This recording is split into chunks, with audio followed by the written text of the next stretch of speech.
That was a tight clap. Tight, eh? Tight. It's so that you could know when you're saying. So welcome to the first artist podcast that we're doing here at Monthly. Glad to be here, man. With Wise. So thank you, Miko. Thank you for being here. Pleasure. So the show was amazing. I really had a good time. So, thank you. So it was just like a fun little show. First, like, I've been doing shows when I was younger of like with a cover band, and it was like a shitty, not a shitty, but it was like I was young and just playing some random tracks. So that was like actually my first opportunity in like 3 years of actually playing my own songs, acoustic version. So that was super cool. Is that how you write them? What do you mean?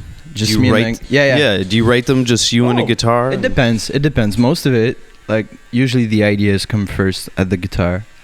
I just sing along with it, and then I have like the luxury to can go on my computer and start building up a beat with it. And usually what happens is I work with someone else and just transform this into like a listenable song. Yeah. So are the like the studio versions completely different? Do you go in a whole other direction, or? No. Well, I'm lucky enough to be able to produce like 70% or 80% of it, and then so it gives me like so that there's not a big difference with like the final product. If I already did 80% of my song, there's just like this last 20% stretch that I work with a producer. And in that case, it's Connor, incredible, cool guy, and he does like the 20% that requires the 80% of the job, at the end. Yeah, so but it's the most important part. But the fact that I'm in the first place making 80% of it helps with the final product that stays true to what I did in the first place, Yeah. So that it's not like totally different from what I imagined in the first place. Well, you're involved in the whole process, right? Yeah, you're there from start to finish. Yeah. As I said, like I'm most of the time I'm just there with my guitar in my bedroom, for example, and I have this song idea. I start building it, and then I go to my small studio. I rent a small studio with it's more of a rehearsal spot, and I have like my producing stuff over there. And I usually go there, I start building my song. And at some point, for the final product, I just work with some external producer. But I'm lucky enough to be able to make this process, like this 0% to 80% by myself, so that I can just go with someone else and let it go. Yeah. But it's super cool to be able to do this.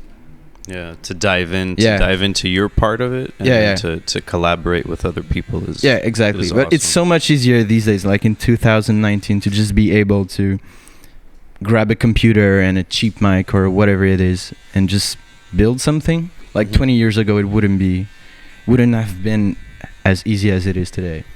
Yeah, we're just all musicians, all artists. We're so lucky in this day of age to be able to do this shit for like less than $1,000. Oh, it's crazy! Just doing this thing right here. Yeah, this is all home equipment. Two mics, a sound card, a computer. Yeah, and the thing is that the quality of what we have right now is probably like what they had in the professional like radio stations in like 30 years ago. Yeah, exactly. And now the capacity fucks my mind up. Yeah, we could do anything now, so there's no limitation. I mean. Yeah, there really is no limitation. That's Can you imagine what it will be like in 30 years? Yeah, art has become so free now. Like so, there's no cool, barrier man. to. Some people don't like it because I feel like they're afraid that there will be too many artists and that their work will be lost in like.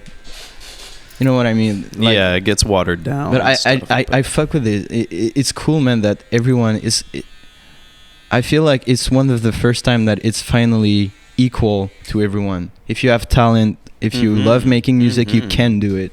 Yeah, absolutely. And music, art, whatever. No matter the resources you have, no matter where you're from. Yeah, it's the digital age. Yeah. Like obviously, like we're lucky to be here, born in Montreal.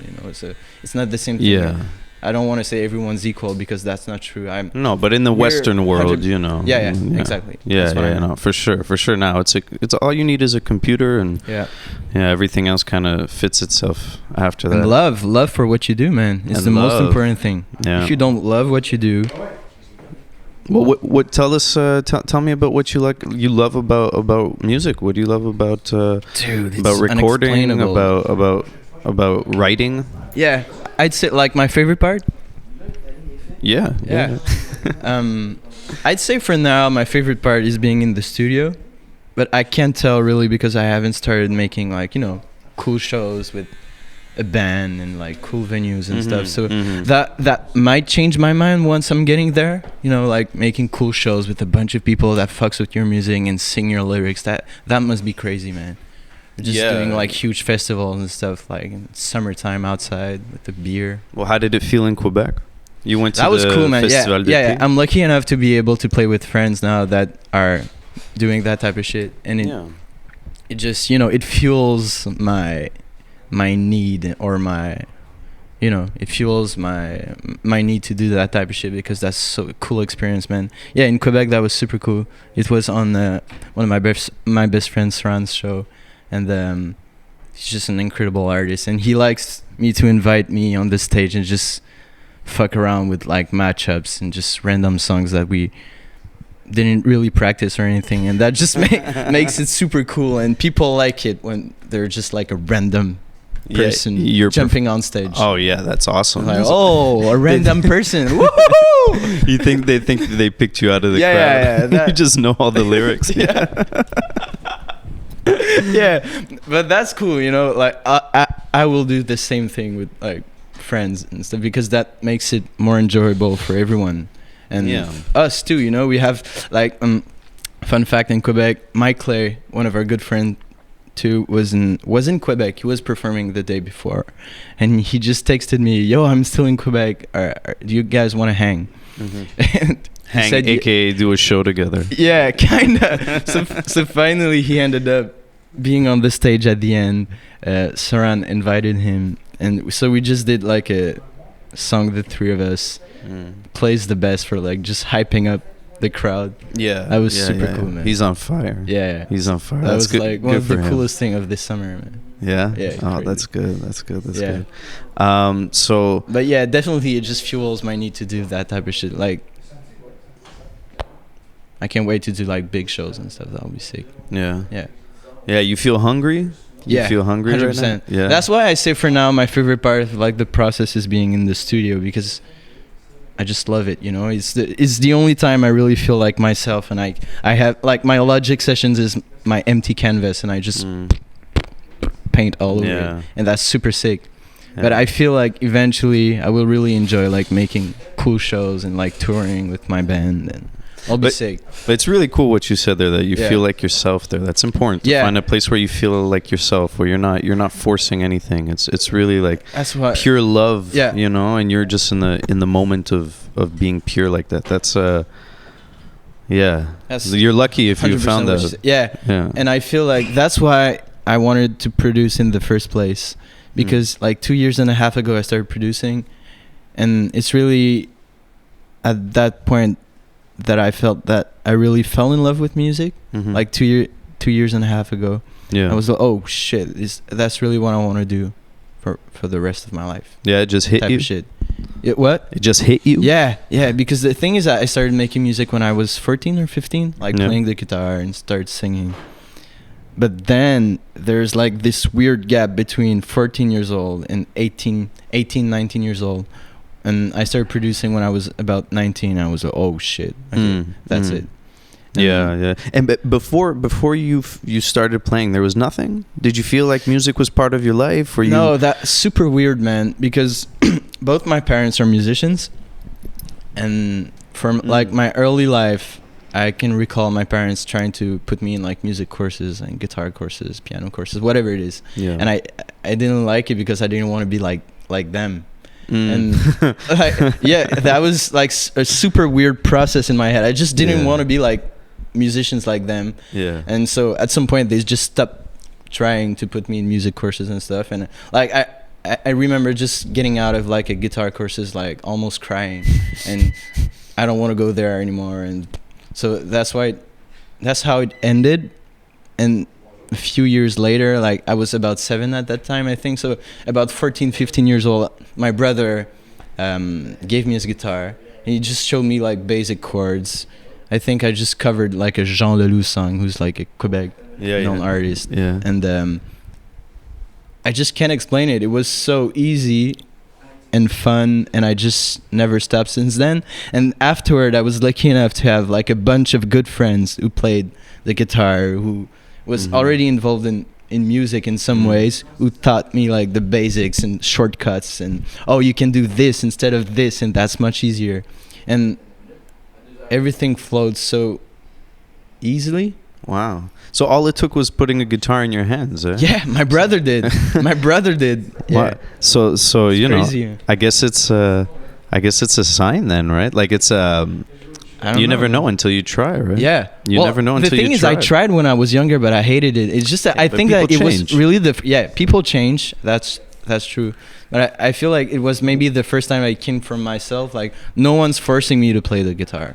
I can do it if I want. That's so important. That you, like if something's forced on you, it'll never flow. My parents wasn't forcing me, but I mean, I was in a music course. What do you expect? Like the teachers there. All right, so play this and play. I hate that. You know? I'm always impressed when people like the kids who start playing violin at 3 years old or 2 years old, and they never actually like it. They're just doing it because their parents tell them to play piano or violin. So good, and they become so good. But then they're on beta blockers to play. Then they have to take like antidepressants and stuff so that they can focus because they're so nervous because they forget about the love of crazy, playing. Man.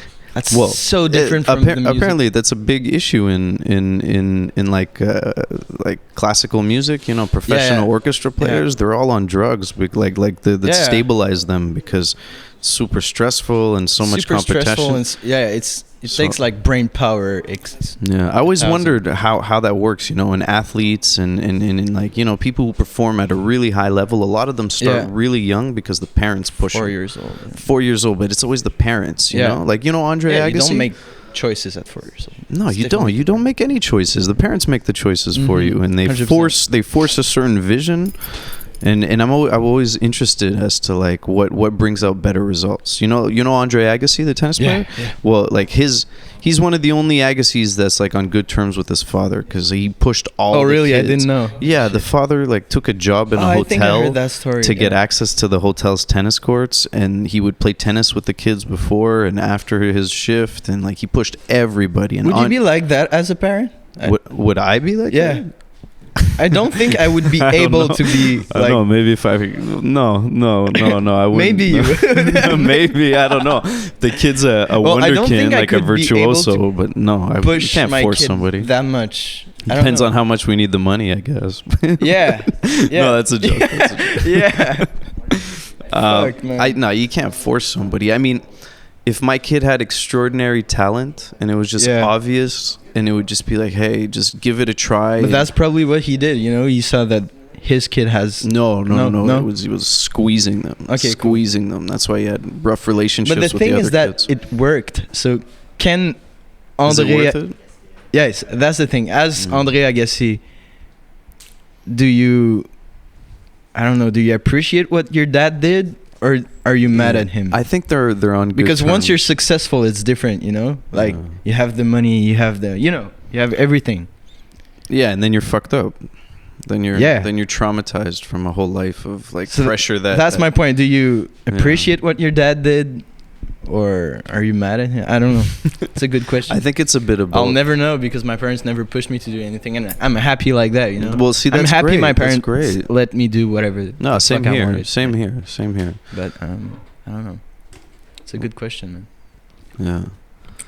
So, what's your music about? Like, if we dive into the lyrics and we dive into... It's mostly girls, man. Dude, man, it's mostly like relationships, crushes on people, girls. Simon's a big part of it. You write songs about Simon sometimes? Yeah, it's long hair, man. Long hair, it's inspiring. It gets me all the time. Well, women are a great subject. They're a great subject. They bring out great things in people and men. It's crazy, and sometimes I'm just pissed off. Like, oh, not another love song, you know, not like corny ass love song, but you know, not like another song about this girl or whatever. And I don't know, man. There's just something about it. But sometimes I try to make songs about me, about myself, which is super cool too. I like to do that, but it takes time. You know, it's not as quick and instinctive of writing a song on someone. It's yourself, so it's super hard to. It's a long process of like a month of being in like a weird phase, and you're like, all right. So you take notes of. Am I like that, or why am I doing this? And at some point you have like this song about yourself. It's mostly questions. I love to ask questions in my songs. Like, why am I like this? Why am I doing this? And oftentimes when I finish the song, I'm like, all right, I have an answer or something. Well, it helps you find a truth. Yeah, sometimes, but it's a long process. It's totally different from writing a song on a specific event or just like. Hey, you want to try just grabbing the mic like that and talking right into it? For sure, dude. It's our oh, that's it. That's your sound. You need that sound on all your tracks, all your production. Yeah, that's it. That's your sound. Yeah, it's like halfway. An eagle like and whatever the fuck it is. It's like I thought it was a pterodactyl cry. Oh no, it's not a dinosaur. It's, how do you call it? This random bird. It's not an eagle. It's like a fake eagle. Yeah, a crow. A crow. Yeah. Like some of that. A crow. The fake eagle. The fake. No, crows are pretty badass. I feel they've had a revival with Game of Thrones and with that Jon Snow thing. You think they're badass? Yeah. They're annoying. Well, they're annoying. No, they're annoing, but they're fucking annoying. They're survivors.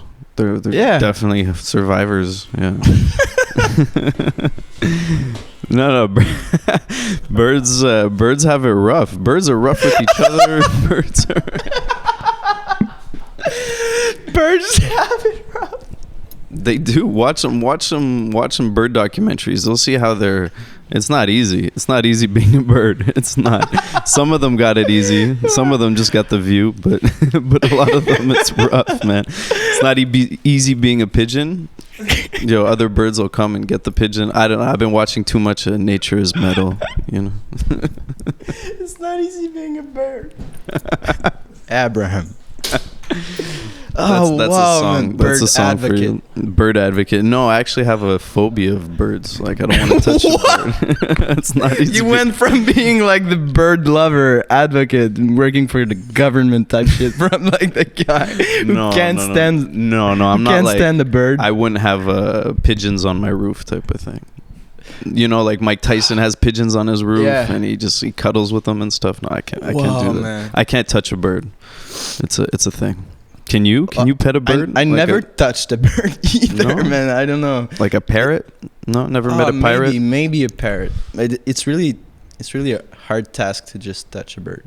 Yeah. You need to either be a freak or having like a bird organizing bird fights at your workplace. No.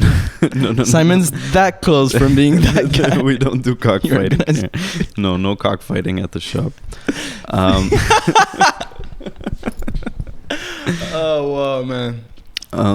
So bird actually, so it's your music is mostly about girls, huh? Yeah, and myself, yourself, more and more, and I definitely try. You like hip hop, right? Yeah. You're big into hip hop. I feel No, I'm not big into hip hop. Like, I feel like I used to when I was younger, but not that much. It was weird hip hop. It wasn't like this thug hip hop type shit I was listening. Mm-hmm. Like, I was a big fan of like Language of My World, Macklemore's first taper album. I'm not even sure what it is.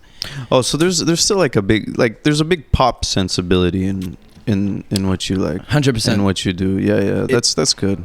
Soulful pop. But soulful pop. Yeah, it was always weird stuff, and that's funny because I was wondering what I was listening when I was like, started making music. So 14, 15 years old, I just couldn't really recall what I was listening because I was really listening to weird stuff, and over again without really paying attention to what I was listening. So that was like a weird phase, I guess, but that's what made my musical identity today. And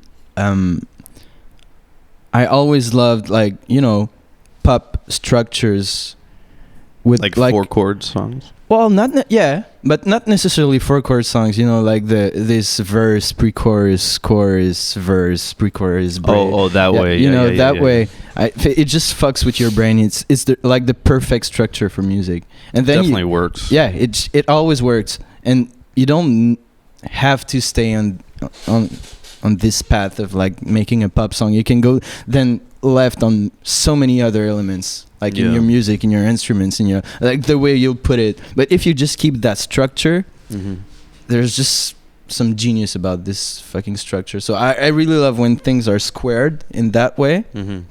But then I don't know, I was always impressed by, most of the time it's the unexplainable thing. You just, in 5 seconds, I know if I will love this song or not. Yeah, like the epic songs, they're like, you know right away. Yeah, you just know right away, and that's what I want to achieve in my music. You know, that 5 seconds. Oh, I love that song for no reasons. And then when you have that feeling, whatever happens afterward, there might be like a bad pre-chorus, or there might be like a weird noise at the end or anything. You just still love that song because there was like this emotion at the beginning that you just can't explain, and sometimes emotions are just unexplainable, and that's what I'm looking for. That's 5 second thing. Oh, I love that song. And you have to feel that yourself. Yeah, exactly. And you just can't expect everyone to have the same feeling, because we all have different brains, you know, we all have different things. But if I can achieve this for like most people, or like having like a G spot of like, oh, all these people, like grabbing a good amount of people, because some people will like that element, some other people will like that element, and just having something that a good amount of people can just listen and enjoy, that would be great. When you're writing songs, is like the audience's reaction, is your fans' reaction important? Is the listener important in this? I don't really have a fans. Yeah, no. Okay, let's not talk about the fans yet. They're coming. They're coming. Yeah, but, for sure, they're coming. But right now, the truth is, I don't have any. Who cares? This is the best part. Yeah. When you have 100%. This is the best part. Yeah, because I don't have anything to prove to anyone. Yeah, exactly. I want to release a fucking heavy metal song. I can. That's the truth. That's what I loved about that. Did you hear that Ed Sheeran song that he did with Bruno Mars? The fucking album, the entire album with like the features. Yeah, well, did you hear the song with Bruno Mars in particular? It's like I heard them do an interview about it, and then they were both they were saying that they wanted to do something completely different. It's a rock song. It's beautiful. Crazy, it's a rock song. Yeah, I know. It's great. It's just so weird to me to see Ed Sheeran making tracks with like 50 Cent and Eminem and but it's, I mean, I fuck with that. It's a fantasy for him. This guy just proved the whole world that he's the greatest, you know. And he could do whatever. That was like the final combat.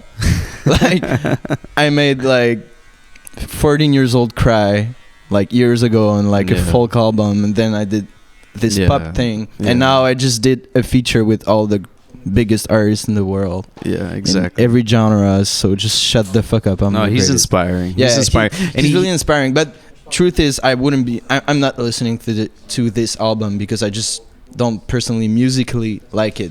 But I didn't want to talk about that album. It was just that song in particular. It's crazy. It's crazy. It's just a rock song. So much respect for this guy. Yeah. But back to the question about the listener. Yeah, what was it? Yeah. How do you consider, like, do you consider the listener in your writing process, or it's all for you and so be it? And I mean, maybe it's a question to consider now, and then later in your career how it'll be, because you know you're not influenced by anything right now, right? Like it's I'm assuming it's more for you. But I was always interested, like you were talking about, giving those people those 5 seconds of wow. So like, are you going to consider that for them, or you're just like it or not?